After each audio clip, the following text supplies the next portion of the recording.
Let me be brutally honest with you. Some parts of you have to die. Not tomorrow, not someday, now. Because the version of you that you're clinging to is killing the version God is trying to raise up. And you know it. You can feel it. That old version has been rotting inside of you for a while now. The habits, the fear, the comfort zones, the excuses. It's dead weight, and if you don't bury it, it will bury you. We don't like to hear this. We want God to bless who we already are. But sometimes He looks at you and says, no, that version of you is not going with us. That lazy you, that fearful you, that addicted you, that people-pleasing you, it has to die. And here's the bitter truth. You can't pray your way around it. You can't fast your way out of it. You have to let God cut it out of you, and it's going to hurt. It's not always the people you have to leave behind. It's not the enemies. It's not even the betrayals. The hardest person to leave behind is you. The you who stayed small to make others comfortable.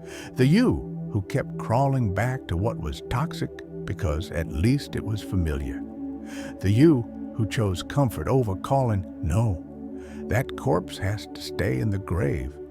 But here's the problem. We're addicted to the familiar. We go back to cages even when the door's wide open. We cling to chains even when God has already broken them. Because at least we know their weight. At least we know how it feels to be stuck. But God didn't call you to live stuck. He didn't call you to be safe. He called you to be holy. He called you to be different. He called you to be new. And new always demands a funeral. Something has to die. Some part of you has to be buried so that something greater can rise. That's why Jesus said, unless a grain of wheat falls into the ground and dies, it remains alone. And some of you listening right now, you've been stuck at the doorway for years because you refuse to let go of the corpse you've been dragging. But let's be real. Dying hurts. It feels like losing yourself.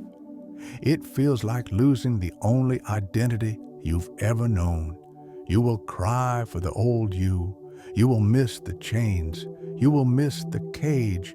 You will grieve. And that grief will feel like God abandoned you. But hear me, He didn't abandon you. He's remaking you. The potter never abandons the clay, even when he breaks it to shape it again. Pruning is not punishment, it's preparation. Cutting is not cruelty, it's care. God is removing what can't survive in your next level, because if you carry it forward, it will kill the blessing He has waiting for you. And you know this already, because every time you tried to mix the old you with the new season, it fell apart.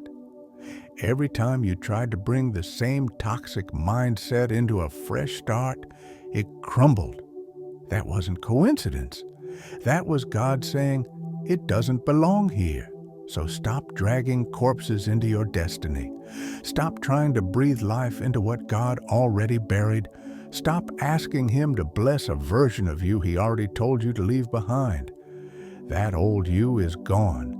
And the sooner you let it die, the sooner resurrection begins. And this is where hope comes in. With God, death is never the final word. Jesus proved that. The cross looked like the end. The tomb looked like defeat. The nails looked permanent.